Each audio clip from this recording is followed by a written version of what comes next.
Hello friends, আজকে আমরা চলে এসেছি জলদাপাড়া অভয়ারণ্যে। আপনারা সবাই জানেন এই অভয়ারণ্য অ্যাকশিংওয়ালা গন্ডারের জন্য বিখ্যাত। এছাড়াও বাইসন, হাতি, হরিণ, ময়ূর অনেক কিছুই দেখা যেতে পারে। চলুন তাহলে দেখি আজকে আমরা কি কি দেখতে পাই। তার আগে এখানে আসতে হলে আপনারা কিভাবে টিকিট বুক করবেন, কোথা থেকে সাফারি শুরু হবে, কটার সময় সাফারি হয়, কত টাকা খরচ, সেই সম্বন্ধে আপনাদের একটা ইনফরমেশন দিয়ে দিই। এই জলদাপাড়ার জিপ সাফারি বুকিংয়ের জন্য প্রথমে আপনাদের যেতে হবে ওয়েস্ট বেঙ্গল ফরেস্ট ডিপার্টমেন্টের সাইটে। এই লিঙ্কটা আমি ডেসক্রিপশন বক্সে দিয়ে দিয়েছি। আপনারা এই লিঙ্কটা যে কোনো ব্রাউজারে খুলে নিতে পারেন। তারপরে এই ওয়েবসাইটটা খুলে গেলে একটু নিচের দিকে স্ক্রল করলেই দেখতে পাবেন জলদাপাড়া ন্যাশনাল পার্কের বুকিংয়ের বাটন, আর ডান দিকে গরুমারা ন্যাশনাল পার্ক বুকিংয়ের বাটনও আছে। আপনারা গরুমারার বুকিং করতে চাইলে এখান থেকেও করতে পারেন। তো এখন আমরা জলদাপাড়া ন্যাশনাল পার্কের বুকিং করব। এই বুক নাও বাটনে ক্লিক করলেই দেখুন খুলে গেছে জলদাপাড়া ন্যাশনাল পার্কের বুকিং। এখানে ডান দিকে এই রাইড অ্যাভেলেবিলিটি যে লেখা রয়েছে, এর তলায় দেখুন অনেকগুলো রাইড রয়েছে। এর মধ্যে যেগুলোতে কার সাফারি মেনশন করা আছে সেগুলোই হলো আমাদের কার সাফারি বা জিপ সাফারি।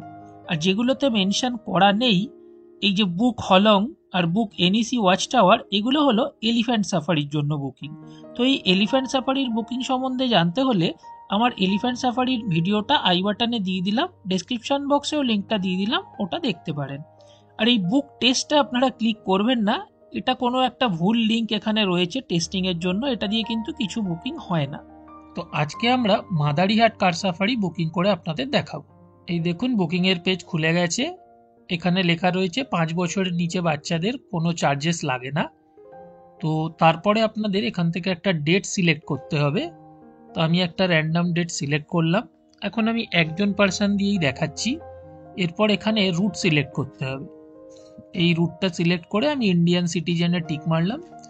এবার আমি অ্যাভেলেবিলিটি চেক করছি। দেখুন এখানে অ্যাভেলেবেল আছে, কটার সময় কটা সিট অ্যাভেলেবেল আছে সেগুলো সব এখানে ডিটেল দেখাচ্ছে। আর পার পার্সনের চার্জ হচ্ছে 280 টাকা। এছাড়াও আরও কিছু এক্সট্রা চার্জেস আছে, যেমন গাইড চার্জ, ভেহিকেল চার্জ। এগুলো ঠিক কিভাবে অ্যাডজাস্ট হয় ওখানে গিয়ে সেগুলো সব আপনাদের ডিটেলে জানাবো। কিন্তু এগুলো এখন আপনাদের কিছু পে করার দরকার নেই। এখন শুধু আপনাদের এই 280 টাকাটা পে করলেই চলবে। এখন আমি বুক নাও বাটনে ক্লিক করলাম। এই ডিক্লারেশনটা ভালো করে পড়ে নিয়ে আপনারা এগ্রি করবেন।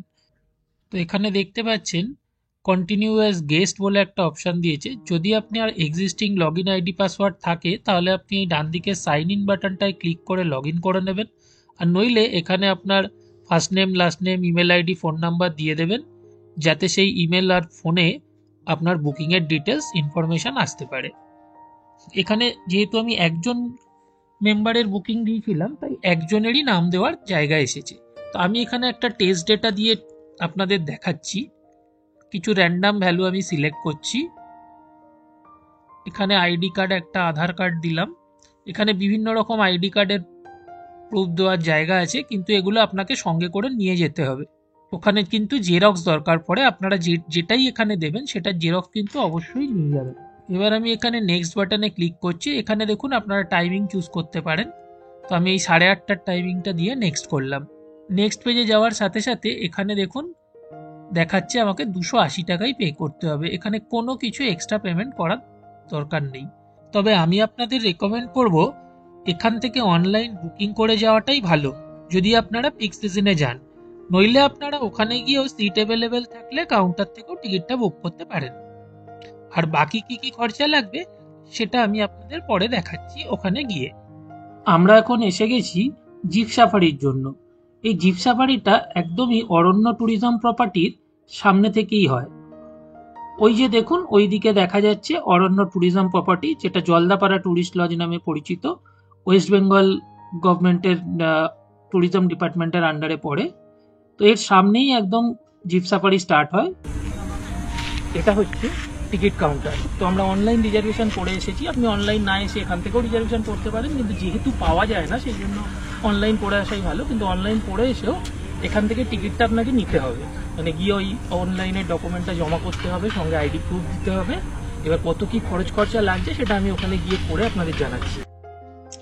তো এখানে এসে জানতে পারলাম যে আমাকে গাড়ির ভাড়া হিসেবে 1450 টাকা দিতে হবে, আর একটা ম্যান্ডেটারি গাইড নিতে হবে যার চার্জ 300 টাকা। এছাড়াও জঙ্গলে এন্ট্রির জন্য পার হেড 200 টাকা করে দিতে হবে। তো এই 1450 টাকা 300 টাকাটা কিন্তু ভাগাভাগি হতে পারে। যেহেতু আমরা দুজন আছি, আমাদের জিপসিতে আরো 4জন উঠতে পারে। তো তারা যদি ওঠে তাহলে এই টাকাটা মানে 1450 আর 300 1750 টাকাটা 6জনের মধ্যে ভাগ হয়ে যাবে। কিন্তু আমরা এখানে এরকম আর 4জনকে পাইনি, আরো 3জনের একটা গ্রুপ ছিল, তাই তাদের সঙ্গে আমরা যুক্ত হয়ে 5জনে এই ভাড়াটা ভাগাভাগি করে নিয়েছি, এবং সেটা আপনাকে কাউন্টার থেকেই করে দেবে। আর যদি এরকম কাউকে আপনি না পান তাহলে এই পুরো টাকাটা আপনাকেই বেয়ার করতে হবে। এটাই এখানকার নিয়ম। তবে ওনারা যথেষ্ট চেষ্টা করেন মার্চ করে আপনার ভাড়াটা শেয়ার করে দেওয়ার। আর আপনারা যদি লাস্ট সাফারিটা করেন, মানে দিনের শেষের যে সাফারিটা, ওটা যদি করেন তাহলে একটা ট্রাইবাল ডান্স আছে যেটা এর সাথে ইনক্লুড করা হয়, আর তার জন্য 50 টাকা পার হেড নেওয়া হয়। এটা ম্যান্ডেটারি, আপনাকে লাস্ট ট্রিপে গেলে এই 50 টাকাটা পে করতেই হবে, আর ট্রাইবাল ডান্সে ওনারা আপনাদের নিয়ে যাবেন। এবার আমরা দেখুন এসে গেছি এন্ট্রি গেটের সামনে। এখানে আপনার আইডেন্টি প্রুফ চেক হবে, আর তারপরেই আমরা জঙ্গলের ভেতরে যেতে পারবো। এখন আমাদের আইডেন্টি প্রুফ চেক করাতে আমাদের গাইড গেছেন কাউন্টারে। দুধারে জঙ্গল আর মাঝখান দিয়ে সরু রাস্তা দেখতে পাচ্ছেন। রাস্তায় কিছু কিছু জল জমে রয়েছে, কারণ একটু আগে অবধি বৃষ্টি হচ্ছিল, এখন একটু থেমেছে। আমরা এখন বেরিয়ে পড়েছি জঙ্গল সাফারির জন্য। আমরা যাচ্ছি জঙ্গল সাফারি করতে। গাড়িটা প্রচন্ড নড়ছে, তাই ক্যামেরাটা একটু নড়ে গেল। ওয়েদারটা খুব লাকিলি খুব ভালো জায়গা। দেখা যাক এরপরে কেমন ওয়েদারটা থাকবে, তাহলে অনেক কিছু দেখা যেতে পারে। চলুন দেখি। আপনারা কতটা দেখতে পাচ্ছেন জানি না, কিন্তু এখানে প্রচুর ময়ূর রয়েছে। আমরা যেরকম রাস্তাঘাটে কাক উঠতে দেখি, এখানে পুরো সেই রকম ময়ূরে ভরা। এবার আমরা কাঠের সেতু পেরিয়ে চলে এসেছি হলং টুরিস্ট লজের সামনে। এই হলং টুরিস্ট লজে যদি আপনারা থাকতে পারেন তাহলে ঘরে বসেই বাইসন, গন্ডার এসব দেখতে পাবেন। কারণ এই হলং টুরিস্ট লজের সামনেই একটা জায়গা করা রয়েছে যেখানে এই বন্য প্রাণীরা আসে জল খেতে।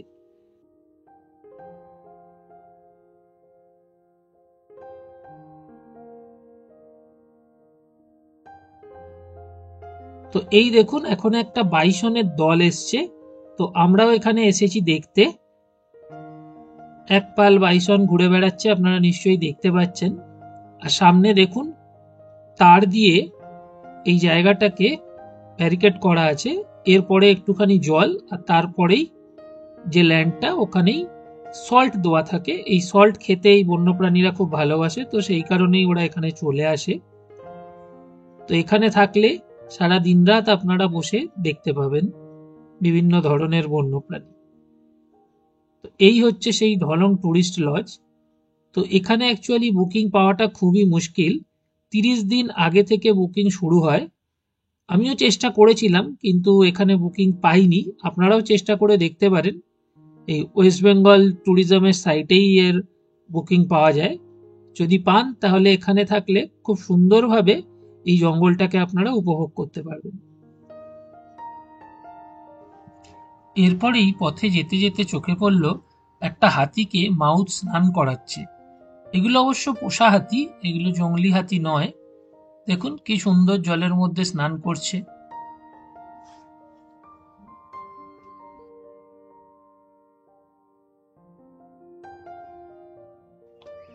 এরপর আমাদের নিয়ে আসা হলো একটা ওয়াচ টাওয়ারে। এখান থেকেও আমরা বেশ কিছু বাইসন দেখতে পেলাম।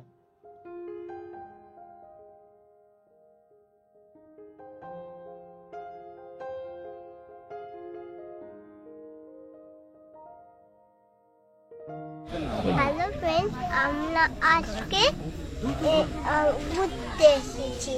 দেখো এইদিকে কত বাইক।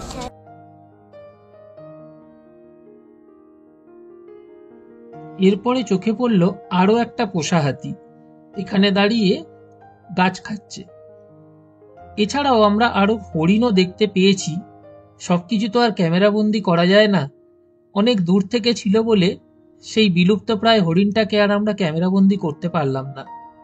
তবে অসাধারণ জায়গা, আপনারা এখানে এলে অনেক ধরনের বন্যপ্রাণী কিন্তু দেখতে পাবেন।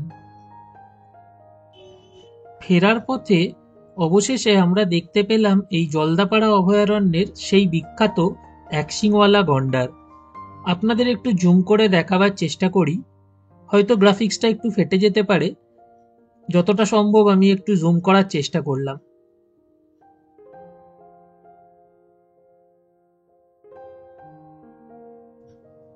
এখন আমরা এসছি সেই ট্রাইবাল ডান্স দেখতে। আপনাদের বলেছিলাম যে এই লাস্ট ট্রিপে ট্রাইবাল ডান্স দেখানো হয়, তো আমরা ওই ট্রাইবাল ডান্সের ওখানেই এসছি। দেখুন, এই ধরনের ট্রাইবাল ডান্স আপনারা দেখতে পাবেন যদি আপনারা সাফারির লাস্ট ট্রিপটা বুক করেন।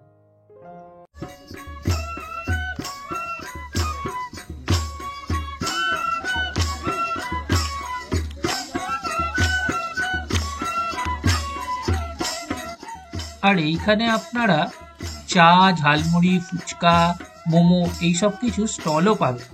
দিনের শেষে একটু স্ন্যাক্স খেয়ে নিতে পারবেন এখান থেকে।